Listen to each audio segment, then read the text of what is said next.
Hey, I'm Alex Radcliffe from Board Game Co. and today I'm reviewing Awkward Guess for Megacorp and Games. And Awkward Guess is a deduction game for 1 to 8 players in which you're trying to figure out who killed Mr. Walton. You're all guests, awkward enough as the art and backstories and mannerisms will imply, and you all are basically a guest in Mr. Walton's mansion, and Mr. Walton has been found murdered in the study. And you're trying to figure out who did it. We're trying to figure out who committed the crime, with what weapon, and with what motivations. What was the reason for what they're doing? Was it motivated by love, jealousy, betrayal, some other factor, or whatever it is, as far as why they did it? And then which of, 20 different weapons they used. Did they use poison, the gun, the knife, the saber, the rat poison? I covered poison already. But any of the other possible things as far as how they killed it. And then, of course, the who. The who is a big part of it, because the motivation and the weapon alone are not enough. And so you, as the players, are trying to be the first person there. You could potentially win in a tie if you figure out at the same time. We'll talk about the turn sequencing and how it plays out. But effectively, this is not a cooperative experience. You're all trying to figure out the case, and you're trying to be the first one there. The way you're going to do that, the mechanisms of the game, are going to come through these cards. There's 250 cards, I think, in the game. 250 cards, all with different pieces of information. It's the way those pieces of information work with each other that defines what is happening, that defines what is the scenario, who killed him, with what motivations, with what weapon. And you're slowly going to be getting cards. You're going to start the game with 6 cards in your hand, and you're slowly going to be sharing cards across the course of a round, and then drawing new cards each round, which is slowly but surely putting more and more information into the game. Small clues, small piece of information, potential contradictions, because the killer can lie. The other people, not so much, unless, of course, there's an accomplice. At higher level cases, there are potential accomplices, not guaranteed, which means now you have to be on the lookout for 2 people who are lying, which further adds to the questions on the table as far as how to piece together information from what you have going on. As far as pieces of information, for example, we have an example just right over here. This is just one of many, many cards. I'll go through a few so you have an idea of how it plays out. This card over here says that the service staff reports that the Berwick sisters and Grey Gaffney did not pass through the kitchen. So over here on your map, each player is going to get one of these sheets, a whole bunch of them. You're going to mark, if you have this card, you're going to mark that the Berwick sisters and Grey Gaffney did not pass through the kitchen. You now have a piece of information that's relevant as far as what they did or didn't do. You see, the service staff never ever lie to you. The guests that are innocent, the non-accomplices, the non-killer, they don't lie. The service staff, which you always know are good, they also never lie. We have another card over here. The Derringer gun was not the murder weapon. So we have the Derringer, I'm not actually sure. But either way, the gun, this gun over here was not used as the murder weapon. And so you can cross that off on your list as well, which can affect the travel paths through the scenario over here, as well as which individual weapon it was. Because what you're trying to do is you're trying to through this slow process of gathering information and eliminating information, you're trying to figure out the pathway the killer took to the study. Because these white shaded rooms over here, that's where the killer either was at the time of the murder, or alternatively where they started and the pathway they took has to somehow have a chain of connected arrows through one to the next. And you'll have things like the service staff saying, oh, well, the library to the study, the library to the shed, that pathway was not taken. Or you'll have an entire category of weapons. You'll have the crime scene analyst or whatever saying that no smoke was found on the victim, which will eliminate 4 of the weapons down here. You can have a slow process of elimination of pieces of information, slow process of just figuring out what possibly happened. If you have 3 guests that say they were in the same room at the time of the murder, well, you inherently know that they're telling the truth, because while you could have 2 guests saying it, because one of them could be accomplice and one of them could be the killer, if you have 3 of them, you're guaranteed that they are all telling the truth. There's only ever, at most, 1 accomplice. And so you're trying to piece together these pieces of information one at a time. That's the general structure of what's happening. As far as how you do that, the game structures with each player taking a turn being the person who gets to request information. You look at the cards in your hand, and each card has a location or a person or both that they are associated with. And so what you're going to do is you're going to say something like, hey, I would like information on the bedroom and Mortimer Mallow. And you can list either 2 people, 2 rooms, or 1 of each. And then from there, the players are going to choose cards from their hand. It's up to them. They can give you nothing at all, or they can choose, however much information. They can choose, let's say, 4 points worth of information. Every card has a point value as far as how much it helps, how much it rules out. And so they can choose multiple points of information, put a card stack down in front of them, and say, look, I have 3 points of information to give you. All the other players will have the same opportunity to do the same thing, but they must be giving you information related to the thing you asked for. Once they've all done so, you're going to go ahead and choose which piece of information to take, which stacks of cards to take, but you must give back to them an equal level of information. So if they gave you 3 points, you have to go through your hand and find 3 points of information, not necessarily matching what you asked for, but just anything, and give it back to them. you can continue playing that game of going round robin, of having a player ask for information, having players offer, and then having the asking player accept or go through who they want to accept and deal with those people. Once that's all done, you're going to get to the end of the round. Once every player's had the opportunity to be the asking player, you'll get to the end of the round, and then players have a little token where they'll say, am I trying to solve the case or not? They'll reveal it, and if they're trying to solve the case, you lock in for a solution. Now, most of the time, the first round, you're not going to have enough information to guess, but maybe you could. I haven't seen it happen yet, but it could be that it would happen. But as far as what happens next depends on whether you're playing with the app or whether you're playing without the app. You see, if you guess incorrectly without the app, you flip to the back of the rulebook, you check the case. We have a whole list of cases in the back over here. Just open this over here and go through. They have a chunk full of, let's see, we have over here, just slowly going through the pages over here. Here's like a whole bunch of cases, and we have more. There's just one page, and you can keep going through it, finding more cases, and each one has a solution. So you can go through the back of the rulebook and say, oh, I'm going to look up the specific case that we're working on, and whether I was right or not. And if you're wrong, you'll also see what did happen, which means you are now eliminated from the game. You can't continue guessing if you know what the actual solution is. So guessing when you're not playing with the app is a final option. Make sure you're locked in, make sure that your chances of failure are small, because you will be out of the game. On the other hand, I highly recommend playing with the app, in which with the app, you can actually punch in the case number. You can have the app generate the case, you can use the case in the book, you can do whatever you want, but punch in the case number you're utilizing, and then hit, punch in your guess. You say, oh, I think it's, Greg Gaffney did it, and he did it with the pillow, and he did it because he was motivated by, animal cruelty. Whatever the reasons are on the sheet over here. You'll punch your guess into the app, and the app will tell you whether you're right or you're wrong. If you're wrong, you can continue playing, but you cannot guess next round, and that often is the difference between winning or losing. You see, by the time you are confident enough to make a guess that Greg Gaffney is the one who did it, by the time you have that much information, there's a decent chance that if you wait to the next round, other players also have enough information, and they might be right. So you're still taking a big chance of actually losing, but whether or not you lose, you at least are still involved and invested in the gameplay, because there's a chance that if nobody else guesses it correctly, you can make it into next round and continue playing and guessing, while still participating the entire time. Basically, at that point, all the players who have guessed correctly win the game. Everyone else who hasn't does not, and you can rinse and repeat, pick another case, start again, play another game, or just call it a night, and that's basically Awkward Guess. Once again, quick recap, you're trying to figure out who did what, with what motive, with what weapon. You're doing that through the shared information of the game. Oh, at the end of the round, I forgot to tell you this one part, at the end of the round, you're going to discard down to 3 cards, and then draw up 3 more cards from the giant stack of cards, and that's how new information is flowing into the game system. And that effectively is Awkward Guess. Which brings us to the review part of things, starting off with ease of play.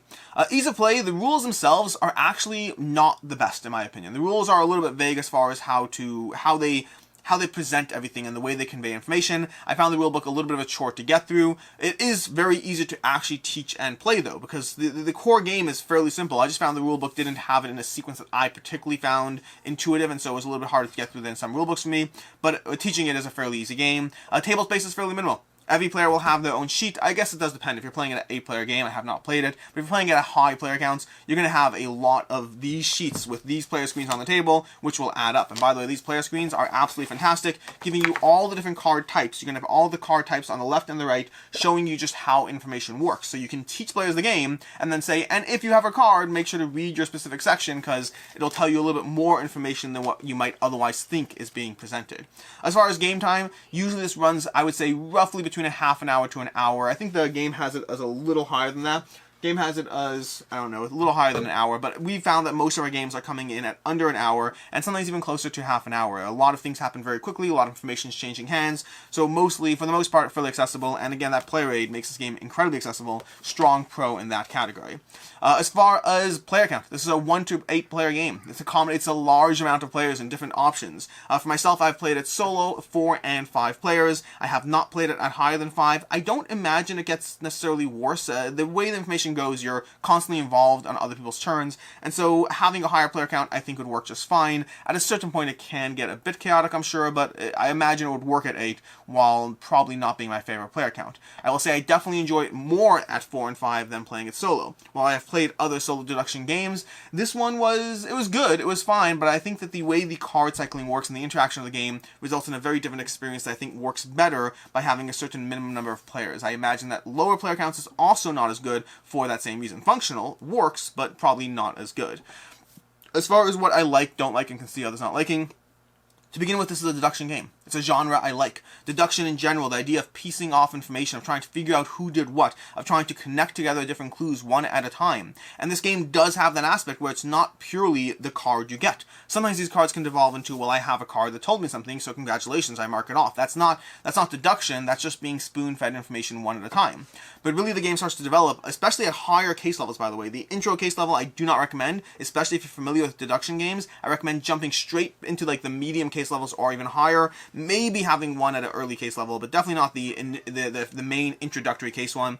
It's just too simple. It becomes an issue of spoon-feeding information, versus I appreciate the game the most when you're actually tying together other clues. When the clues are greater than the sum of its parts, that's when I appreciate the game. When the game is saying, oh, well, this gets crossed off and that gets crossed off, but then you're like, wait a second, if this, and this, then I also know that. That's why I start to appreciate the game more, where things start to tie together because of those multiple levels of crossing interplays. And that aspect of the accomplice, having the accomplice in the game or not, completely changes up how you have to think through the clues and adds more levels of deduction to the game, because now you have to account for potentially two people lying, which totally changes the way you're going to look at the entire system and the entire case that you're solving. And the sheer variability of the experience. I mean, I don't even know how many cases they have. In the back of the book, they have like 30 cases or something, but in terms of the app, there's hundreds and hundreds of cases. You will never have to deal with the same case twice. Maybe you will by sheer luck of the draw, but you won't know it. Maybe, I mean, unless you remember the case number, which would be unlikely. There's a lot of variability to the experience. The way the cards combine,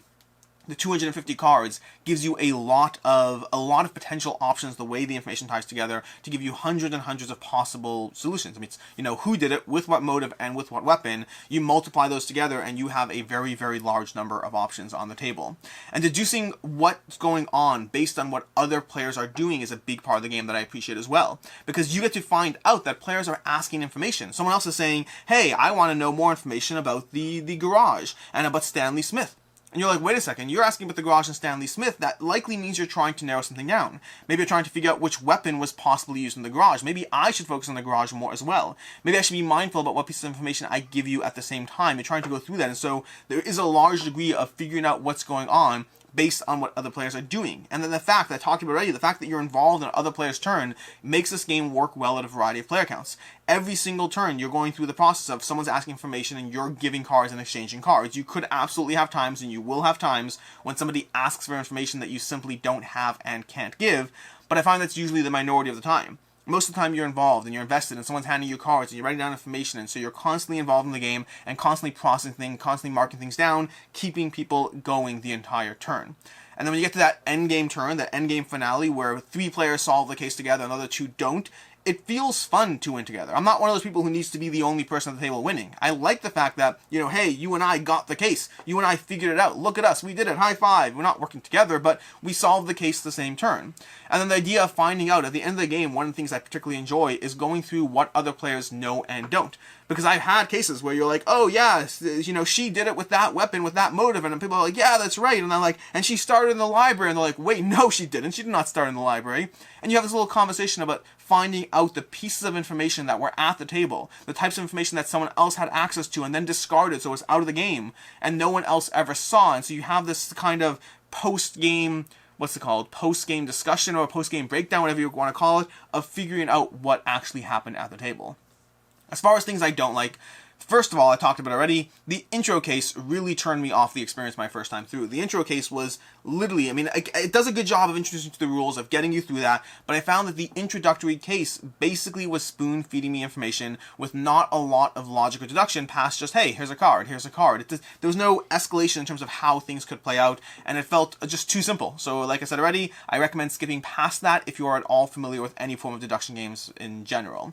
Secondly, and this is the bigger one really, which is this game, as good as it is, still feels very victim to luck. Luck both from literally the cards you draw, as well as not really luck in this case, but luck in terms of what players give you or don't give you. Meaning, it's not, luck's the wrong term in terms of other players, but it feels like things are outside your control. That's a better way of putting it. Very often it feels like a lot of things are outside your control. The cards you draw every round, I might draw 2 cards that give me a tiny amount of information, And you might draw a case from the study that says, hey, it's not these 4 weapons, or hey, take out these 3 motives, or whatever it is. You could have a lot of information being given to one person and not so much being given to the other just by the luck of the draw. And then that continues, that lack of control for me continues when other players choose what to give me or not give me. You can hand me 3 cards that teach me nothing new.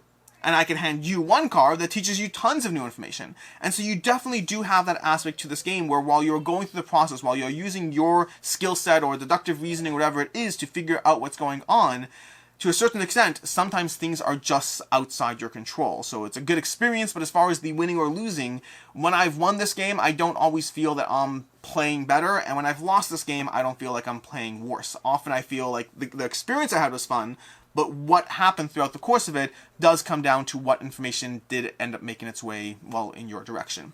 As far as what I can see others not liking, first of all, the art style. Now, this is one I'm literally just saying because I've heard people talk about it. I find the art style very compelling in a weirdly bizarre way, but I've heard people turned off by the art style, so that may or may not be your thing. This over-cartoonized, aspect of characterization of the various suspects. So that may or may not be your thing as far as the art style.